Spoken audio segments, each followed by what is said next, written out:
Chapter 46. Elizabeth had been a good deal disappointed in not finding a letter from Jane on their first arrival at Lambton, and this disappointment had been renewed on each of the mornings that had now been spent there. But on the third her repining was over, and her sister justified, by the receipt of 2 letters from her at once, on one of which was marked that it had been missent elsewhere. Elizabeth was not surprised at it, as Jane had written the direction remarkably ill. They had just been preparing to walk as the letters came in, and her uncle and aunt, leaving her to enjoy them in quiet, set off by themselves. The one missent must first be attended to. It had been written 5 days ago. The beginning contained an account of all their little parties and engagements, with such news as the country afforded, but the latter half, which was dated a day later, and written in evident agitation, gave more important intelligence. It was to this effect: "Since writing the above, dearest Lizzy, something has occurred of a most unexpected and serious nature, but I am afraid of alarming you. Be assured that we are all well. What I have to say relates to poor Lydia. An express came at 12 last night, just as we were all gone to bed, from Colonel Forster, to inform us that she was gone off to Scotland with one of his officers. To own the truth, with Wickham.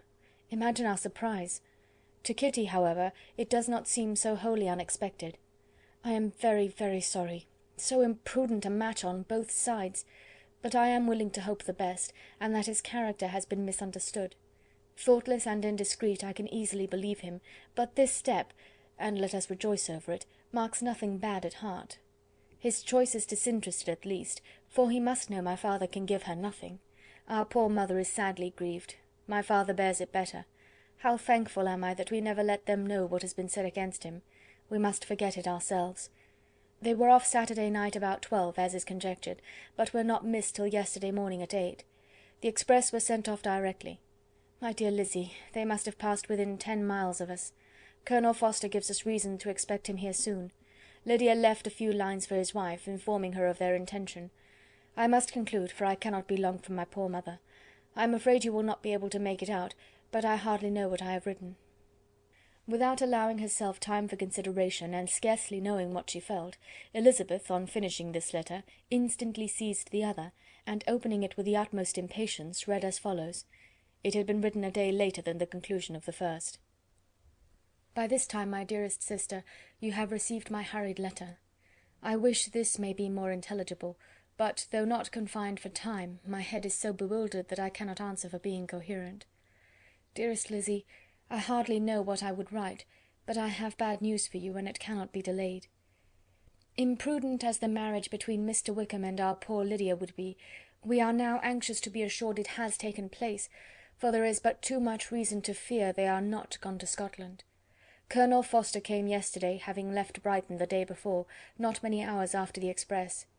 Though Lydia's short letter to Mrs. F. gave them to understand that they were going to Gretna Green, something was dropped by Denny expressing his belief that W. never intended to go there, or to marry Lydia at all, which was repeated to Colonel F., who, instantly taking the alarm, set off from B., intending to trace their route. He did trace them easily to Clapham, but no further, for on entering that place they removed into a hackney coach and dismissed the chaise that brought them from Epsom. All that is known after this is that they were seen to continue the London road. I know not what to think.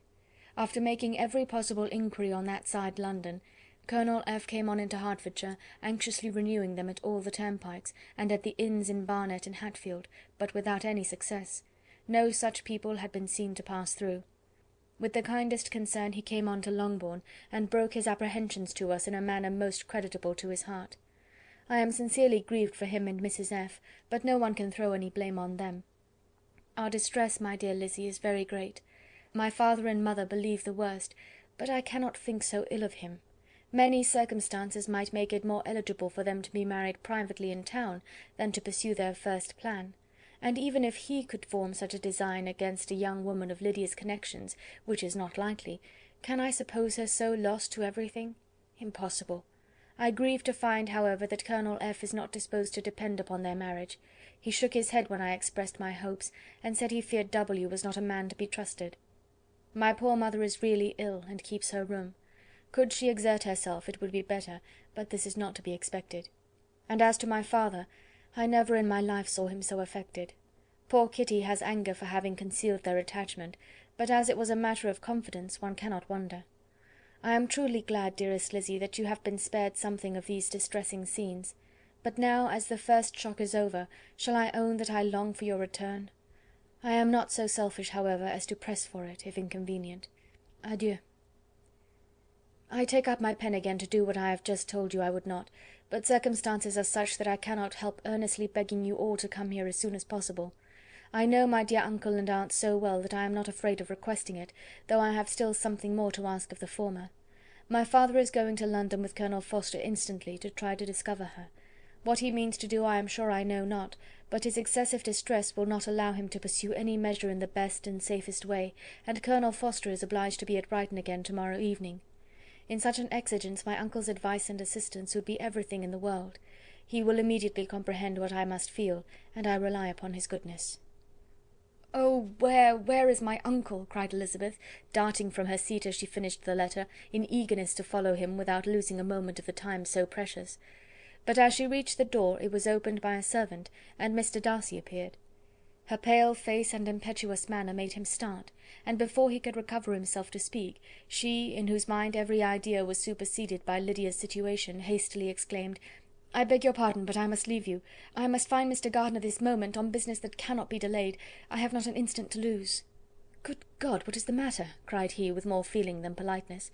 Then, recollecting himself, "I will not detain you a minute, but let me, or let the servant, go after Mr. and Mrs. Gardiner. You are not well enough. You cannot go yourself." Elizabeth hesitated, but her knees trembled under her, and she felt how little would be gained by her attempting to pursue them. Calling back the servant, therefore, she commissioned him, though in so breathless an accent as made her almost unintelligible, to fetch his master and mistress home instantly.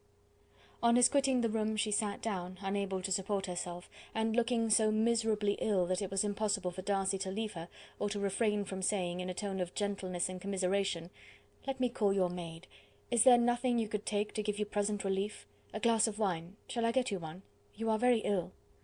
"No, I thank you," she replied, endeavouring to recover herself. "There is nothing the matter with me. I am quite well. I am only distressed by some dreadful news which I have just received from Longbourn." She burst into tears as she alluded to it, and for a few minutes could not speak another word.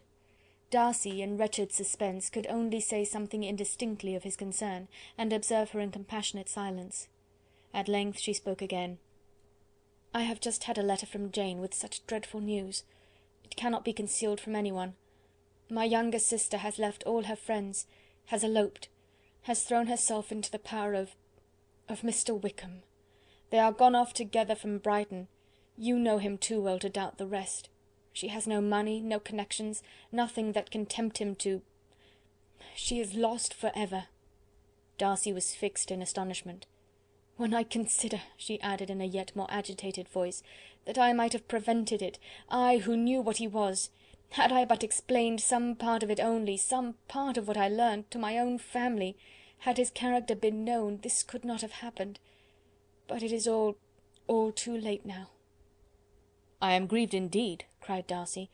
"Grieved, shocked. But is it certain, absolutely certain?" "Oh, yes. They left Brighton together on Sunday night, and were traced almost to London, but not beyond. They are certainly not gone to Scotland." "And what has been done, what has been attempted to recover her?" "My father is gone to London, and Jane has ridden to beg my uncle's immediate assistance, and we shall be off, I hope, in half an hour. But nothing can be done. I know very well that nothing can be done. How is such a man to be worked on? How are they even to be discovered? I have not the smallest hope. It is every way horrible." Darcy shook his head in silent acquiescence. "When my eyes were opened to his real character, oh, had I known what I ought, what I dared to do! But I knew not, I was afraid of doing too much. Wretched, wretched mistake!" Darcy made no answer. He seemed scarcely to hear her, and was walking up and down the room in earnest meditation, his brow contracted, his air gloomy. Elizabeth soon observed, and instantly understood it. Her power was sinking. Everything must sink under such a proof of family weakness, such an assurance of the deepest disgrace. She could neither wonder nor condemn, but the belief of his self-conquest brought nothing consolatory to her bosom, afforded no palliation of her distress. It was, on the contrary, exactly calculated to make her understand her own wishes, and never had she so honestly felt that she could have loved him as now, when all love must be vain. But self, though it would intrude, could not engross her. Lydia, the humiliation, the misery she was bringing on them all, soon swallowed up every private care, and covering her face with her handkerchief, Elizabeth was soon lost to everything else, and after a pause of several minutes was only recalled to a sense of her situation by the voice of her companion, who, in a manner which, though it spoke compassion, spoke likewise restraint, said: "I am afraid you have been long desiring my absence, nor have I anything to plead in excuse of my stay, but real though unavailing concern. Would to heaven that anything could be either said or done on my part that might offer consolation to such distress. But I will not torment you with vain wishes, which may seem purposely to ask for your thanks. This unfortunate affair will, I fear, prevent my sister's having the pleasure of seeing you at Pemberley to-day. Oh yes, be so kind as to apologise for us to Miss Darcy. Say that urgent business calls us home immediately. Conceal the unhappy truth as long as it is possible. I know it cannot be long." He readily assured her of his secrecy, again expressed his sorrow for her distress, wished it a happier conclusion than there was at present reason to hope, and leaving his compliments for her relations, with only one serious parting look, went away. As he quitted the room, Elizabeth felt how improbable it was that they should ever see each other again on such terms of cordiality as had marked their several meetings in Derbyshire, and as she threw a retrospective glance over the whole of their acquaintance, so full of contradictions and varieties, sighed at the perverseness of those feelings which would now have promoted its continuance, and would formerly have rejoiced in its termination. If gratitude and esteem are good foundations of affection, Elizabeth's change of sentiment will be neither improbable nor faulty. But if otherwise, if regard springing from such sources is unreasonable or unnatural in comparison of what is so often described as arising on a first interview with its object, and even before 2 words have been exchanged, nothing can be said in her defence, except that she had given somewhat of a trial to the latter method in her partiality for Wickham, and that its ill success might, perhaps, authorise her to seek the other less interesting mode of attachment. Be that as it may, she saw him go with regret, and in this early example of what Lydia's infamy must produce, found additional anguish as she reflected on that wretched business. Never, since reading Jane's second letter, had she entertained a hope of Wickham's meaning to marry her. No one but Jane, she thought, could flatter herself with such an expectation. Surprise was the least of her feelings on this development. While the contents of the first letter remained in her mind, she was all surprise, all astonishment that Wickham should marry a girl whom it was impossible he could marry for money, and how Lydia could ever have attached him had appeared incomprehensible. But now it was all too natural. For such an attachment as this she might have sufficient charms, and though she did not suppose Lydia to be deliberately engaging in an elopement without the intention of marriage, she had no difficulty in believing that neither her virtue nor her understanding would preserve her from falling an easy prey. She had never perceived, while the regiment was in Hertfordshire, that Lydia had any partiality for him, but she was convinced that Lydia wanted only encouragement to attach herself to anybody. Sometimes one officer, sometimes another, had been her favourite, as their attentions raised them in her opinion. Her affections had continually been fluctuating, but never without an object. The mischief of neglect and mistaken indulgence towards such a girl, oh, how acutely did she now feel it! She was wild to be at home, to hear, to see, to be upon the spot to share with Jane in the cares that must now fall wholly upon her in a family so deranged. A father absent, a mother incapable of exertion and requiring constant attendance, and though almost persuaded that nothing could be done for Lydia, her uncle's interference seemed of the utmost importance, and till he entered the room her impatience was severe. Mr. and Mrs. Gardiner had hurried back in alarm, supposing by the servant's account that their niece was suddenly taken ill, but satisfying them instantly on that head, she eagerly communicated the cause of their summons, reading the 2 letters aloud, and dwelling on the postscript of the last with trembling energy. Though Lydia had never been a favourite with them, Mr. and Mrs. Gardiner could not be but deeply afflicted. Not Lydia only, but all were concerned in it, and after the first exclamations of surprise and horror, Mr. Gardiner promised every assistance in his power. Elizabeth, though expecting no less, thanked him with tears of gratitude, and all 3 being actuated by one spirit, everything relating to their journey was speedily settled. They were to be off as soon as possible. "But what is to be done about Pemberley?" cried Mrs. Gardiner. "John told us Mr. Darcy was here when you sent for us. Was it so?" "Yes. and I told him we should not be able to keep our engagement. That is all settled." "What is all settled?" repeated the other, as she ran into her room to prepare. "And are they upon such terms as for her to disclose the real truth? Oh, that I knew how it was!" But wishes were vain, or at least could only serve to amuse her in the hurry and confusion of the following hour.